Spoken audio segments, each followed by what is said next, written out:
돈을 잃으면 조금 잃은 것, 명예를 잃으면 반을 잃은 것, 건강을 잃으면 전부를 잃는 건데요.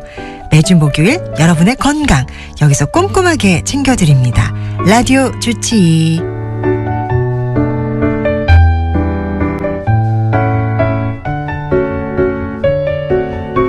오늘 라디오 주치의는 서울여성병원 산부인과 은길상 센터장님과 함께하겠습니다. 안녕하세요. 네, 안녕하세요. 네. 반갑습니다, 여러분. 네, 아유, 굉장히 일찍 오셨어요. 기다리시는 건 괜찮으셨어요? 제가 기다려야죠. 네.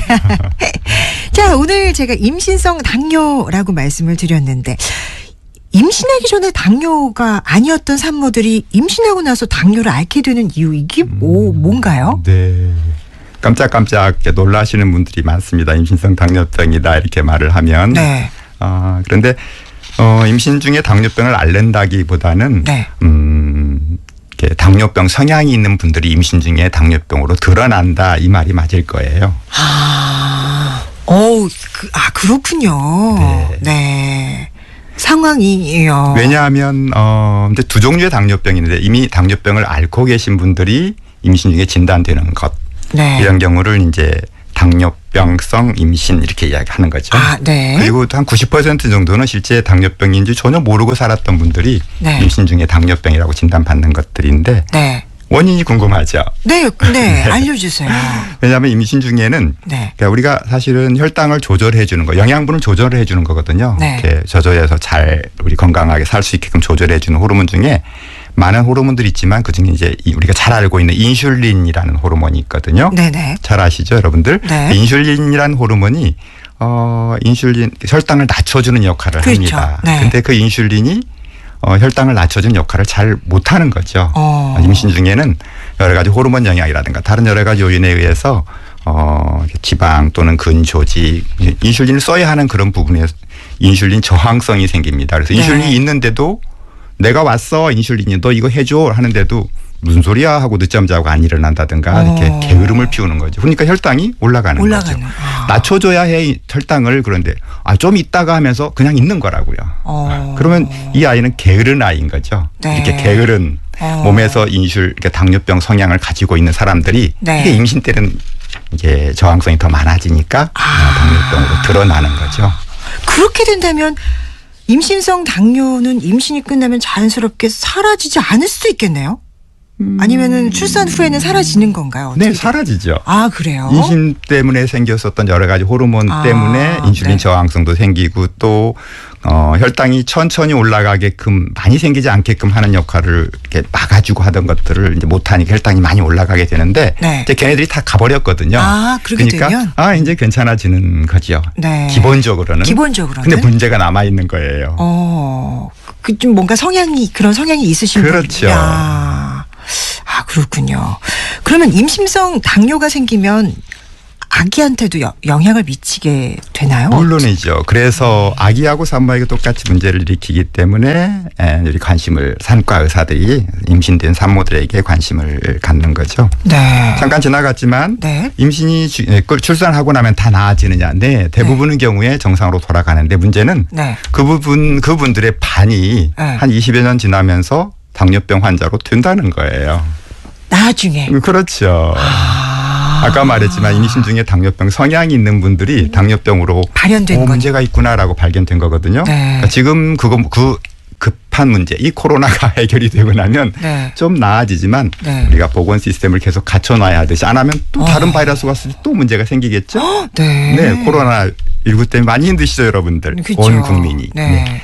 그런데 임신성 당뇨병으로 발견됐던 분들은 평생 동안 살아가면서 당뇨병으로 발병할 가능성이 많기 때문에 네. 사실 임신 중에 혈당 조절하기 했던 노력들을 꾸준히 이어가셔야지 건강하게 살 수 있고 저는 우리 사모님들한테 항상 그렇게 부탁을 합니다. 건강하게 사셔야죠 하면서. 그러니까 출산 후에 괜찮아졌더라도 네. 그런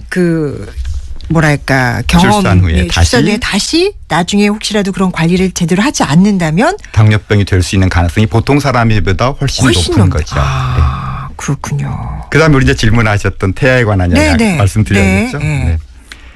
태아하고 산모에게 문제가 되는데 우리가 여러분들 많이 아실 겁니다. 임신성 당뇨병이 있으면 혈당이 높죠. 그러니까 영양분이 엄마 몸속에 많은 겁니다. 이 많은 영양분이 아이한테 가죠. 그러니까 아이가 비대해지는 거죠. 그래서 우리가 비만 아이 하듯이 비만 태아, 그래서 거대아가 되는 거죠. 네. 아이가 커지면은 출산을 자연분만을 낳는 건데. 아, 그렇죠. 옛날 같으면. 네네. 근데 문제는 낳을 때 힘들다는 거죠. 그렇죠. 자연분만이 좀 어려울 수도 있겠네요. 그렇죠. 제왕절개 수술할 가능성이 많아지겠죠. 또 낳더라도 이렇게 당뇨병성 아이들은 몸통이 유난히 뚱뚱해집니다. 크면서요. 그렇죠. 뱃속에서. 뱃속에서. 예. 유난히 몸통이 똑같은 아이여도 체중이 똑같은 아이여도 3.5kg 똑같지만 이 아이는 몸이 더 많이 뚱뚱한 3.5kg이기 때문에 자연분만을 하다가 머리는 나왔는데 몸이 안 나오는 경우가 있으세요. 네. 그쵸. 특히 몸 중에서 어깨 부분이 안 나오죠. 이걸 견갑 난산, 좀 어려운 말이죠. 네. 그렇게 말하는데 이걸로 인해서 태아 손상이 될 수 있는 가능성이 있습니다. 그래서 많이 커지기 때문에 우량을 하고 옛날 같으면 좋다고 했을지 모르지만 출산 과정에 힘들어서 수술적인 분만해야 할 가능성, 또 자연분만 하다가도 견갑난산에서 태아 손상이 갈 수 있는 가능성이 많아진다는 것. 네. 이게 첫 번째고 제일 중요한 걸 거고, 두 번째는 우리가 보통 고혈압, 당뇨병, 성인병 하듯이 따라다니듯이 네. 이렇게 임신성 당뇨병이 있으신 분들은 임신성 고혈압이 또 생길 가능성이 많으세요. 같이 올 수가 있네요. 네, 겹쳐서. 그래서 그런 문제들. 그다음에 세 번째 이제 출산하고 난 다음에 네. 요즘은 이런 걸 알고 계시는 우리 산모들도 많이 계십니다. 출산하고 난 다음에 아기에게 대사 문제가 생기는 건데 일시적인 문제들이긴 하지만 반대로 아기는 저혈당이 되거나 또 저칼슘 혈증 뭐 어쨌든 이런 것들 때문에 네. 그냥 내박쳐뒀을 때 아기가 문제가 생길 수 있죠. 그래서 임신성 당뇨병 환자들 당뇨병 네. 환자분들이 산모분들이 아이를 출산했을 때 이제 산과 의사들 또 이어서 소아과 선생님들이 그런 문제를 잘 케어해 주십니다. 조금 더 긴장하시고 그렇죠. 이 문제를 네. 체크해 주시고 네. 또 관리해 주시기 때문에 일단 알고 계시면은 여러분 걱정하지 않으셔도 좋습니다. 그런데 모르고 있으면 모르는 사이에 코로나 전염 해주듯이 문제가 되는 거죠. 될 수도 있네요. 네. 설명을 너무 재미나게 진짜 지금 앞에 관객이 있으신 것처럼 얘기를 해주시니까 너무 감사하네요. 이사일사님이 첫 소녀 태어난 병원 교수님이 나오셨네요. 라고 하시면서 작은 소녀 임신 때 임신성 당뇨가 와서 출산 후는 괜찮았는데 혹 차후에도 당뇨가 올까 염려가 돼서 여쭤봅니다. 라고 하셨는데 이런 분들 조심하셔야 되네요. 네. 관리하셔야 되는 거네요. 네. 그렇죠? 근데 좋은 일이세요. 이 기회에 알게 됐기 때문에 네. 하셨던 거 꾸준히 관리하고 사시면 맞아요. 그렇게 하지 않고 사는 멀쩡한 사람보다 더 건강하게 살 수 있다. 이렇게 자꾸 긍정적으로 생각해야죠. 그렇죠? 맞아요. 네. 자, 오늘 라디오 주치 서울여성병원 산부인과 은계상 센터장님과 함께 이야기 나누고 있습니다. 정말 중요한 얘기들을 조목조목 짚어주셔갖고요. 자, 그런데 혹시 임신성 당뇨를 예방하는 방법도 있을까요? 그렇죠. 예방하는 방법이 일반적인 당뇨병 조절하는 것과 비슷하다고 생각을 하시면 됩니다. 그러니까 네. 건강한 식생활 습관, 건강한 생활 습관. 네. 이게 다죠. 네. 그러니까 건강하게 밸런스, 그러니까 균형 잡힌 식사하고 적절한 운동. 그렇군요. 근데 이런 얘기가 있어요. 임신 중에 인슐린을 맞으면 뭐 유산 가능성이 높아진다. 이거 사실인가요? 반대라고 생각하시면 됩니다. 그러니까 인슐린을 맞고 안 맞고가 중요한 게 아니고 혈당을 정상적인 상태로 유지시켜 주는 게 태아 기형도 예방할 수 있고 또 건강하게 아기도 건강하게 엄마도 건강하게 출산을 할 수 있는 거죠. 네. 그러기 위해서 인슐린이 필요하면 사용하고 필요하지 않으면 사용 안 하는 거죠. 그러니까 적절하게 인슐린이 투입이 돼야지만이 필요할 때는 써야지 된다는 거네요. 근데 그것 때문에 뭐 유산이 되거나. 네, 오히려 하지 않을 때 유산이 될 가능성이 더 많죠. 혈당 조절이 안 되니까요. 기형도 많이 생기고 유산도 많이 생기고.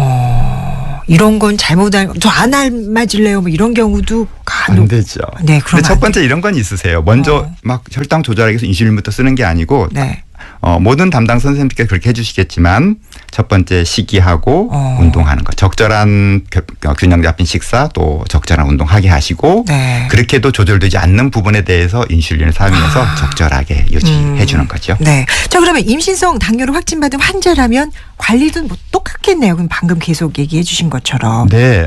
산과 의사 선생님들이 이제 기본적인 건 말씀해 주시는데 네. 대부분 내과의 내분비학 선생님께서 이제 식단을 조절하는 것부터 것도. 일단 당뇨병이 무엇인지 알아야 하는 거고 네. 두 번째 그렇게 알려드린 다음에 식단 조절하는 것. 칼로리를 이렇게 드시고 또 예를 들면 단백질을 얼마만큼 지방을 얼마만큼 또 탄수화물을 얼마만큼 드셔야 한다. 네. 이런 조절들을 해줄 때 그 식단 조절하는 것.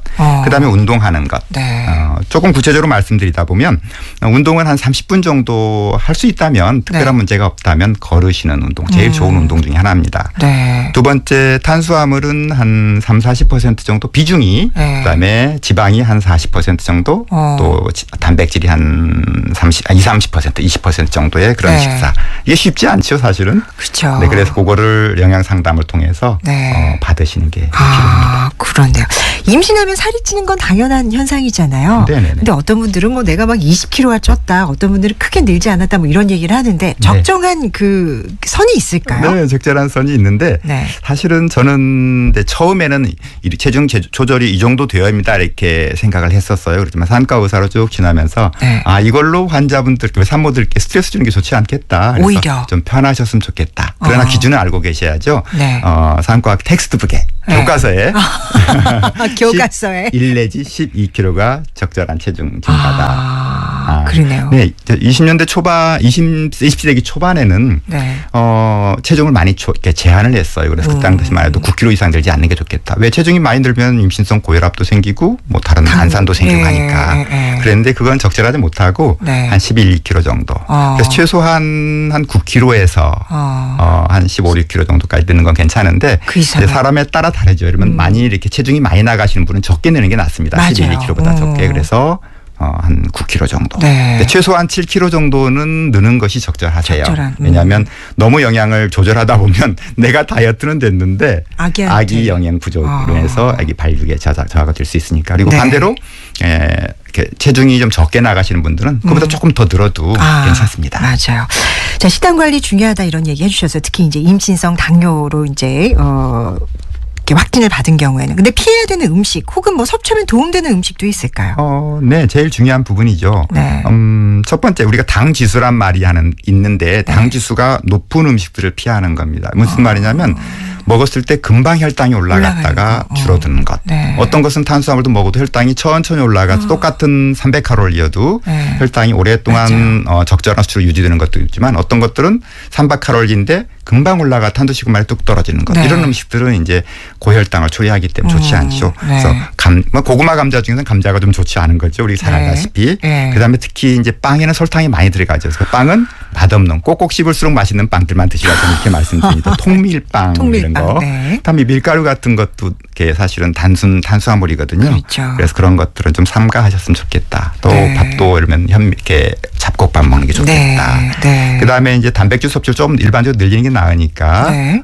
닭가슴살도 괜찮고 샐러드 뭐 생선류도 괜찮습니다. 연어 뭐 이런 거 그렇죠. 괜찮습니다. 그렇게 네. 편안하게 생각하시고 네. 자세한 것들은 영양 상담을 받으셔야 합니다. 기본은 이건 꼭 제가 말씀드린 건 지켰으면 좋겠습니다. 네.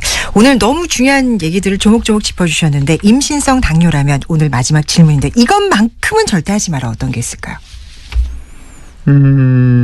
사실 제일 중요한 게 담당 선생님하고 잘 이렇게 상의하시면서 말을 잘 들으시는 게 좋습니다. 그리고 맞아. 선생님 말을 잘 들어야 같이 해요. 노력하는 것. 같이 노력하는 네, 것. 같이 노력하는 것. 네. 이게 제일 중요한 것 같아요. 네. 두 번째는 마음 편안하게 너무 그렇게 걱정하시지 말라는 것. 그리고 세 번째는 아까 말씀드렸지만 균형 잡힌 식사하고 운동하는 것. 그다음에 이제 좀 드문 경우들이지만 실제 당뇨병이 심하신 분들 계세요. 당뇨병이 있는 상태로 임신이 되셨던 분들. 이런 분이 혈당 조절하는 게 아주 중요합니다. 왜냐하면 죽고 살고 하는 문제가 걸릴 만큼. 그래서 이런 분들은 특별히 의사 선생님 말씀을 잘 들으시고 특히 아이도 갑자기 사산하거나 이런 경우가 있기 때문에 30주 후반 물론 환자 상태에 다르지만 2주나 34주 정도부터는 거의 일주일에 한두 번씩 아기 상태를 체킹해 본다든가 이렇게 하시라고 하는 경우가 있으실 거예요. 그때 귀찮지만 그렇게 하시는 게 아주 중요합니다. 네, 그걸 설마 귀찮아서 안 하겠다 하시는 산모가 있지는 힘들죠. 네, 그렇죠. 생활도 있고 또 매번 병원 한다는 게 쉬운 일은 아니니까. 아니지만 네. 아기를 네. 위해서 또 네. 본인의 건강을 위해서라도 네. 바지런히 부지런히 선생님과 대화하고 네. 따르셔야 될 것 같습니다.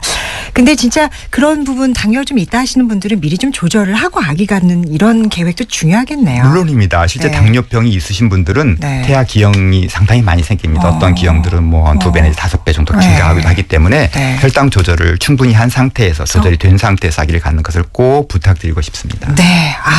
오늘 저도 몰랐던 아주 중요한 얘기를 해주셨습니다. 자, 오늘 라디오 주치 서울여성병원 산부인과 은기상 센터장님과 함께했습니다. 고맙습니다. 네, 여러분 건강하세요.